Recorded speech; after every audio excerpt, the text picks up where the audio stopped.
Shalom semuanya. Wahyu 3 ayat 11 berkata, Aku datang segera.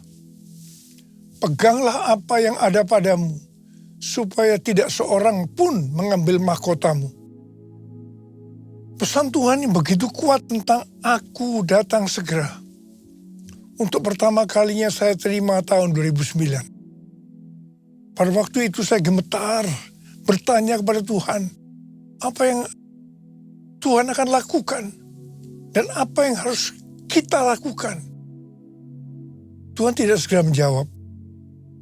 Sekitar 6 bulan kemudian Tuhan berkata, Aku akan mencurahkan rohku. Aku akan mencurahkan rohku, kata Tuhan. Pada waktu aku mencurahkan rohku akan terjadi seperti yang terdapat dalam Yoel 2 ayat 28 sampai 32. Akan ada 3 tanda yang terjadi.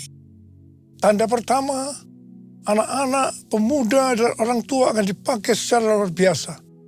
Ayat 28 dan 29. Yang kedua, akan terjadi mujizat-mujizat yang luar biasa. Ayat 30 dan 31. Dan yang ketiga, akan banyak orang yang berseru kepada nama Tuhan. Mereka yang berseru kepada nama Tuhan akan diselamatkan.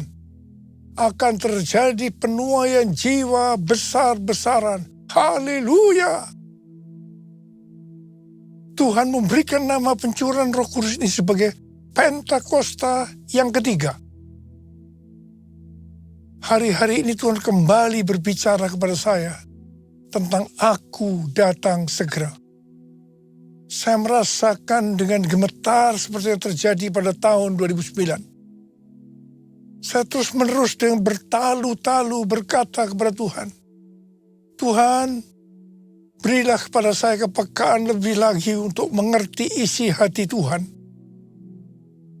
Tuhan berbicara melalui Yeremia 33 ayat 3. Berserulah kepadaku, maka aku akan menjawab engkau dan akan memberitahukan kepadamu hal-hal yang besar dan yang tidak terfahami. Hal-hal yang tidak kau ketahui.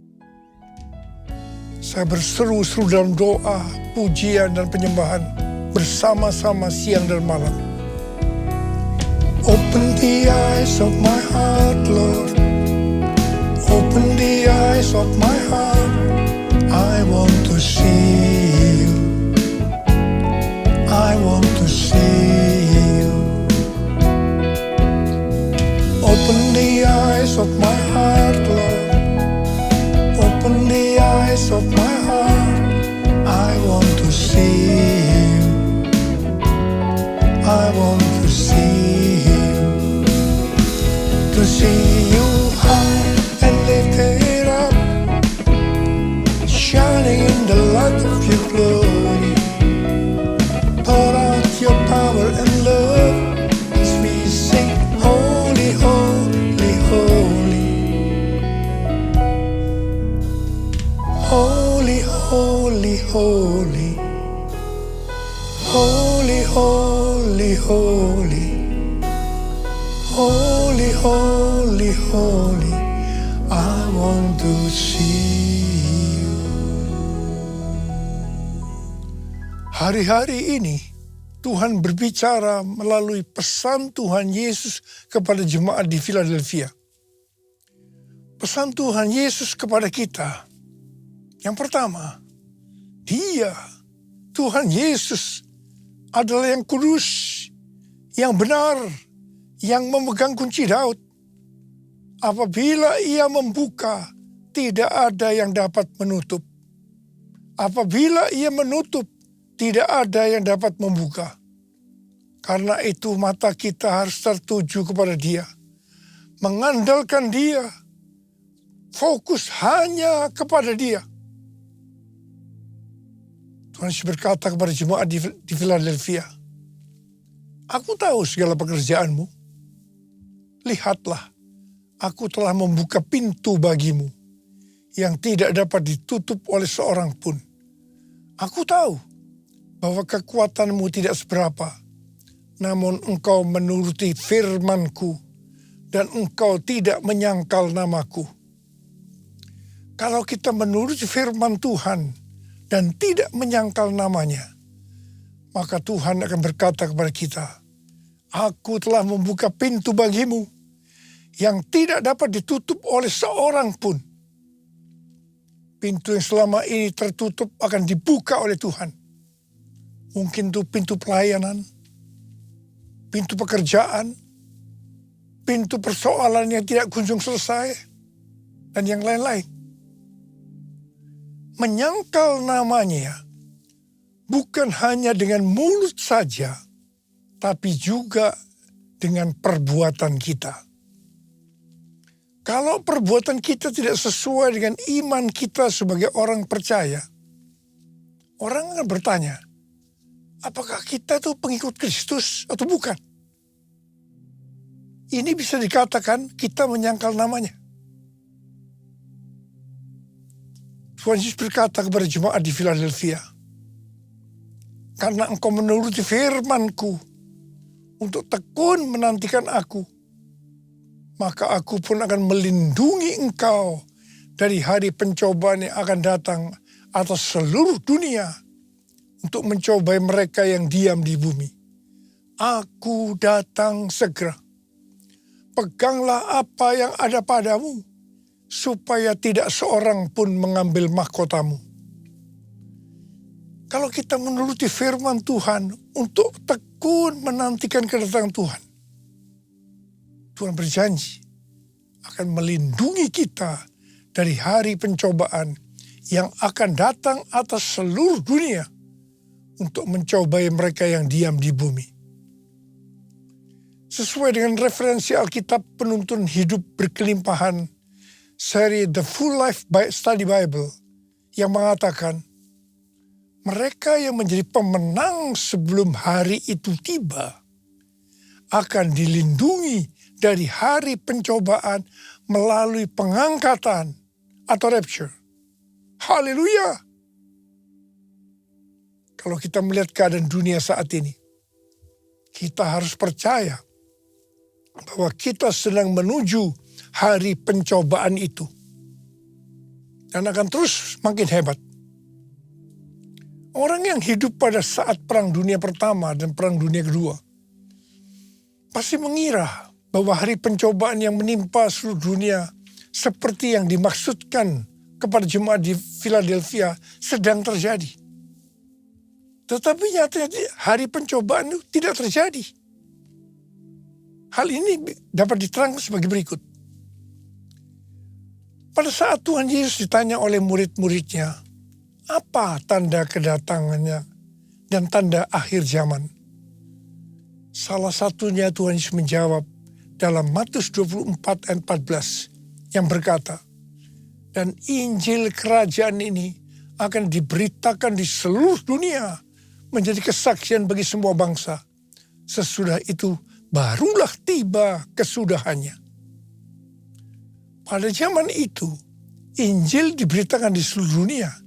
Pasti tidak masuk akal. Bagaimana untuk melakukannya? Tetapi akhir-akhir ini, terutama setelah COVID-19, penggunaan media sosial begitu meluas, sehingga pemberitaan Injil ke seluruh dunia sangat masuk akal. Mungkin hari-hari ini sudah terjadi. Kita tidak tahu.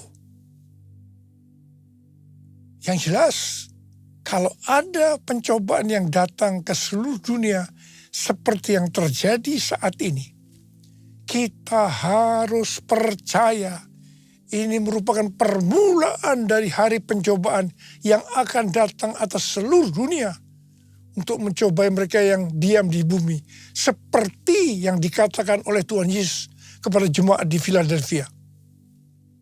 Kita juga harus percaya kita akan dilindungi dari pencobaan itu melalui pengangkatan. Tadi dikatakan yang akan ikut dalam pengangkatan adalah mereka yang keluar sebagai pemenang. Mengenai pemenang ini, Tuhan Yesus berkata, siapa yang bertelinga, hendaklah ia mendengarkan apa yang dikatakan Roh kepada jemaat-jemaat. siapa yang menang, artinya yang melakukan perintah Tuhan itu akan masuk surga.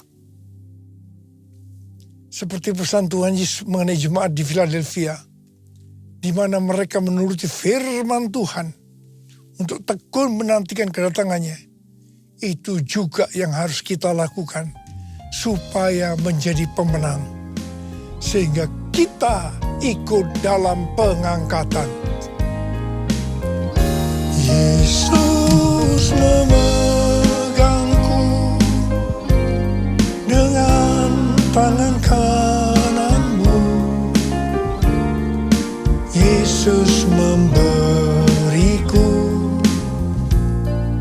kemenangan. Yesus memegangku dengan tangan kananmu. Yesus memberiku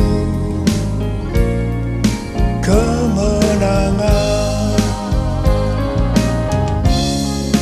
Yesus memberiku kemenangan.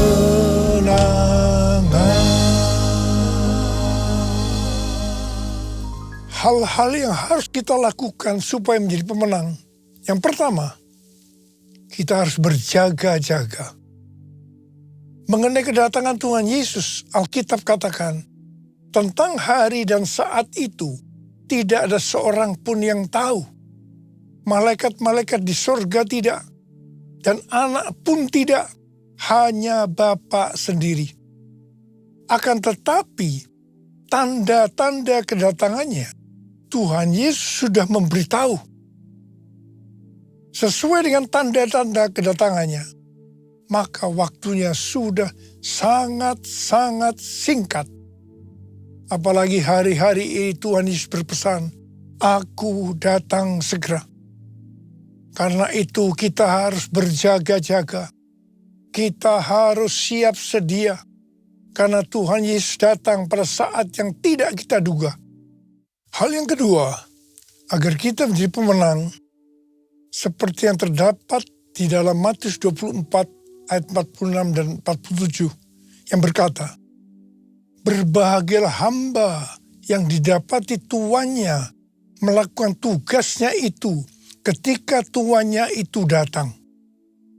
Sesungguhnya aku berkata kepadamu, tuannya itu akan memberi dia wewenang atas segala miliknya." Menyambut kedatangan Tuhan Yesus, kita harus tetap melakukan tugas-tugas kita seperti dia akan datang 1000 tahun lagi. Tetapi kita berjaga-jaga seperti nanti malam dia datang. Jadi jangan ada yang berpikir Tuhan Yesus akan segera datang. Buat apa saya melakukan tugas dengan sungguh-sungguh? Karena semuanya itu akan ditinggalkan. Itu tidak benar. Lakukan tugas yang diberikan itu dengan sungguh-sungguh. Sehingga pada waktu dia datang, kita akan mendapat upah. Yang mau katakan amin.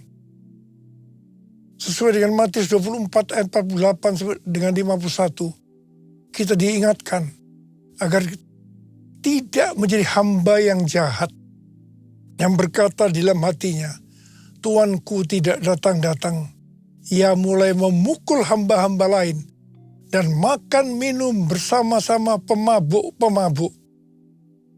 Pada saat tuannya datang, pada saat yang tidak disangkanya, maka tuannya akan memenggal dia dan membuat dia senasib dengan orang-orang munafik. Di sana akan terdapat ratapan dan kertak gigi.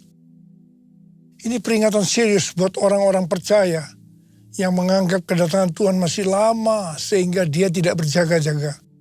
Hidup yang sembrono, hati-hati supaya tidak masuk neraka. Hal yang ketiga, agar kita menjadi pemenang, adalah jangan terjebak dengan tipu daya kekayaan, kenikmatan hidup, dan kekhawatiran dunia. Ini akan membuat kita tidak berbuah. Tuhan Yesus berkata, "Akulah pokok anggur yang benar, dan Bapakulah tukang kebunnya. Setiap carang padaku yang tidak berbuah, dipotongnya. Dan setiap carang yang berbuah, dibersihkannya, supaya ia lebih banyak berbuah. Pada saat carang dipotong, dia akan jatuh ke tanah dan menjadi kering. Kemudian akan dikumpulkan orang dan dicampakkan ke dalam api, lalu dibakar. Orang yang tidak berbuah akan dicampakkan ke dalam neraka. Karena itu kita harus berbuah. Tuhan Yesus berkata dalam Yohanes 15:8, dalam hal inilah Bapa-Ku dimuliakan, bahwa kamu berbuah banyak dan menunjukkan kamu adalah murid-murid-Ku. Galatia 5:22-23 berkata, namun buah roh ialah kasih, sukacita, damai sejahtera, kesabaran, kemurahan, kebaikan, kesetiaan, kelemah lembutan, dan penguasaan diri. Tidak ada hukum yang menentang hal-hal itu. Orang yang berbuah akan terus dibersihkan. Perhatikan ini. Agar lebih banyak berbuah. Kita terus akan dikuduskan melalui Roh Kudus, firman Allah, dan juga proses. Kita akan menjadi serupa dengan gambar Yesus. Artinya menjadi murid Tuhan Yesus. Hanya murid Tuhan Yesus yang masuk surga.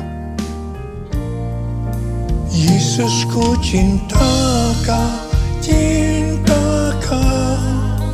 Yesus, ku cinta Kau, cinta Kau. Yesus, ku cinta Kau dengan segenap hati, dengan segenap hati, dengan segenap hati. Hal yang keempat, agar kita menjadi pemenang, adalah kita harus memiliki kasih yang semula. Dalam Wahyu 2 ayat 1-7, Tuhan Yesus memberikan pujian kepada jemaat Efesus. Karena yang pertama, mereka tidak dapat sabar terhadap orang-orang jahat. Bahwa mereka telah menguji yang menyebut dirinya rasul. Tapi tidak demikian. Mereka mendapati orang-orang jahat itu pendusta. Yang kedua, mereka tetap tabah, sabar menderita karena namaku, kata Tuhan Yesus, dan tidak mengenal lelah. Dan yang ketiga, membenci segala perbuatan pengikut-pengikut Nikolaus yang juga Tuhan Yesus benci. Kalau melihat hal ini, jemaat Efesus adalah jemaat yang luar biasa. Meskipun demikian, setelah memberikan pujian, Tuhan Yesus berkata kepada jemaat di Efesus, aku mencela engkau, karena engkau telah meninggalkan kasihmu yang semula. Sebab itu ingatlah betapa dalamnya engkau telah jatuh. Bertobatlah dan lakukanlah lagi apa yang semula engkau lakukan. Jika tidak demikian, aku akan datang kepadamu dan aku akan mengambil kaki dianmu dari tempatnya, jikalau engkau tidak bertobat. Kita harus menggarisbawahi apa yang Tuhan Yesus katakan, bahwa sebaik apapun kita melayani pekerjaan Tuhan, tetapi kalau tidak didasari oleh kasih yang semula, Tuhan Yesus akan berkata, betapa dalamnya engkau telah jatuh. Bertobatlah dan lakukan lagi apa yang semula engkau lakukan. Jika tidak, aku akan datang dan mengambil kaki dianmu dari tempatnya, jikalau engkau tidak bertobat.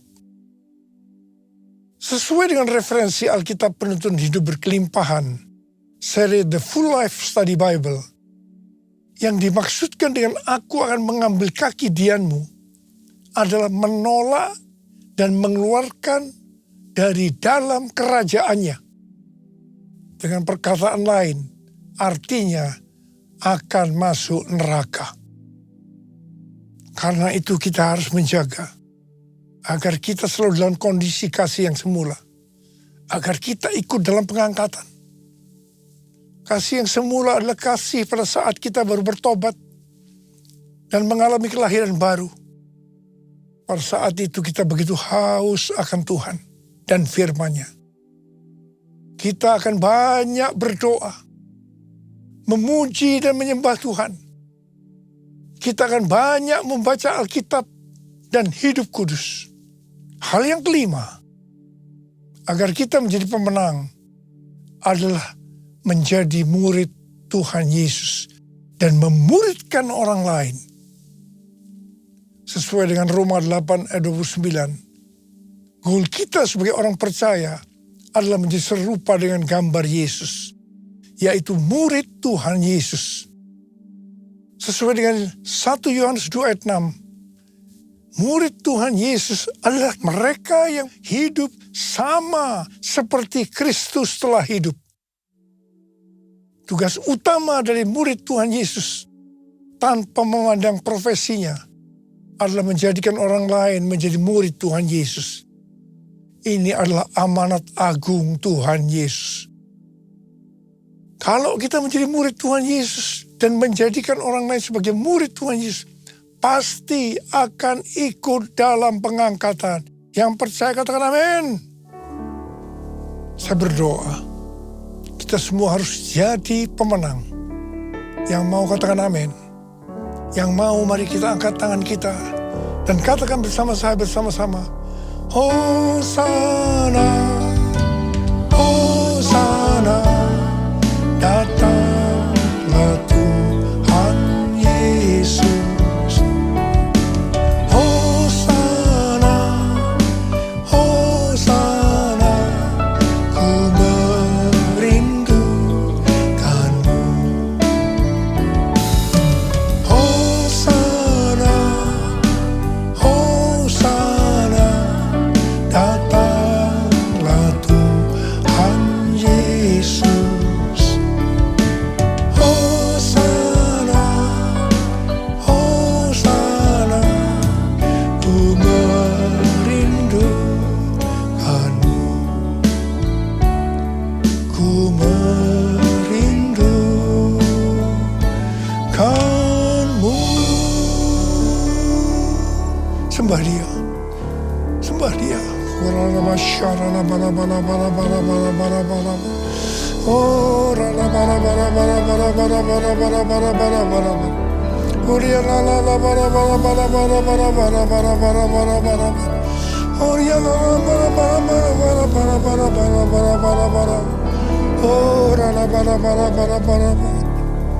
taruh tangan saudara di kepala masing-masing. Taruh tangan saudara di kepala masing-masing. Bapak, urapi kami semua ya Aba, urapi kami semua. Urapi kami semua ya Tuhan, urapi. Terima pengurapan Tuhan, terima. Jadi pemenang. Ku merindukanmu. Ku merindukanmu.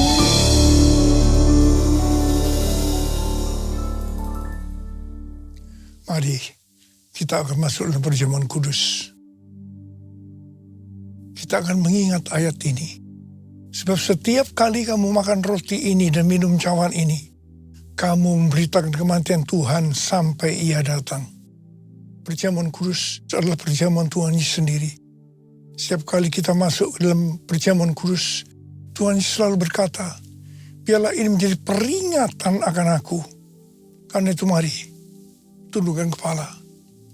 Arahkan hati kita kepada kebaikan Tuhan. Kita akan mengingat kebaikan Tuhan. Bapa, siapakah kami sebelum kami mengenal Engkau? Kamu semua orang berdosa. Upah dosa adalah maut, mati. Tapi Engkau yang tidak berdosa telah dijadikan dosa oleh karena kami. Engkau harus turun dari sorga mulia, menjelma menjadi manusia, mati ganti kami dengan penderitaan yang luar biasa. Sungguh kalau kami pikirkan betapa baiknya Engkau ya Aba. Itu Engkau ya Aba. Kau jadikan kami sebagai anak-anak-Mu. Kau berkati, Kau tuntun, Kau bela, Kau lindungi, Kau tegur kalau kami salah. Bapa, terima kasih. Terima kasih. Tuhan Yesus akan memberkati kita melalui perjamuan kudus. Tapi Tuhan mau agar kita makan dan minum dengan cara yang benar. Karena itu masing-masing sekarang berdoa. Firman Tuhan sudah dibagikan. Kalau Tuhan mengingatkan kita agar kita menyelesaikan segala sesuatunya dengan Tuhan, langsung kita minta ampun di hadapan Tuhan. Ampuni saya Tuhan. Ampuni saya, ampuni saya. Ampuni kami semua Tuhan. Ampuni anak-anak-Mu. Ampuni hamba-Mu ini juga. Terima kasih, terima kasih. Kami akan masuk dalam perjamuan kudus dengan hati yang penuh ucapan syukur. Dalam nama Yesus kami berdoa. Amin. Mari kita angkat roti di tangan kanan kita. Sebab apa yang telah kuteruskan kepadamu telah aku terima dari Tuhan. Yaitu bahwa Tuhan Yesus pada malam waktu ia diserahkan mengambil roti. Dan sesudah itu ia mengucap syukur atasnya. Dia memecah-mecahkannya dan berkata, inilah tubuhku yang diserahkan bagi kamu. Perbuatlah ini menjadi peringatan akan aku. Saudara kasih Tuhan, bukankah roti yang kita pecah-pecahkan ini adalah persekutuan kita dengan tubuh Kristus. Mari kita makan dalam nama Yesus.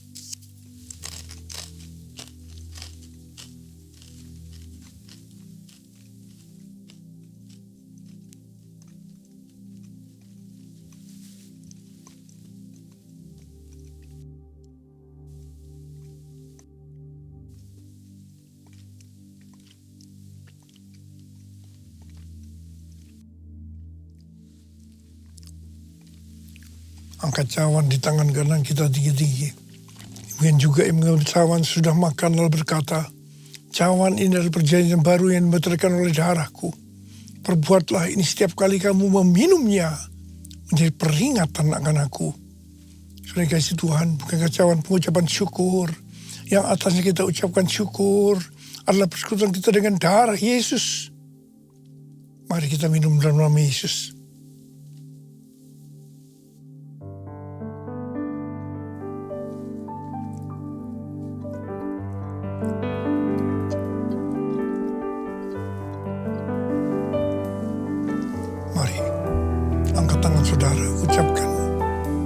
Terima kasih.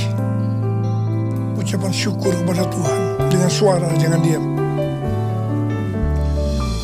Terima kasih ya Tuhan. Terima kasih ya Tuhan. Terima kasih ya Tuhan. Terima kasih ya Tuhan.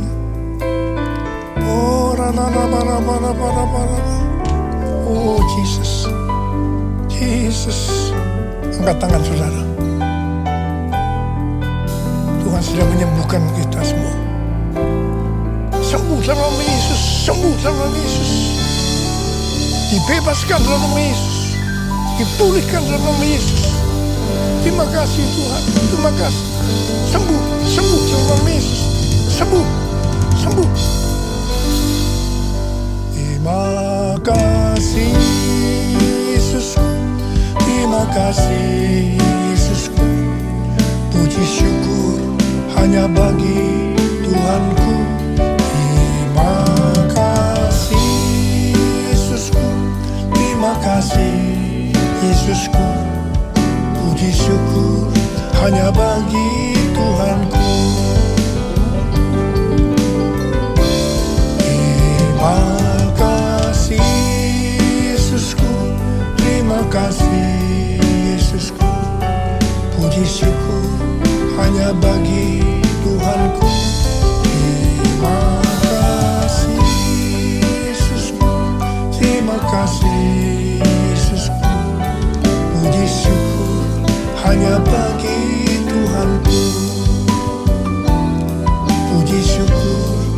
hanya bagi Tuhanku. Puji syukur hanya bagi Tuhanku.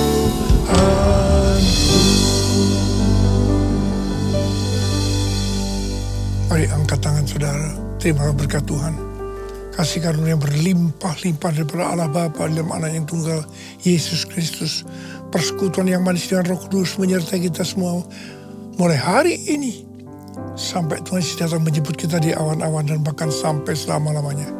Yang percaya bersama-sama katakan amin.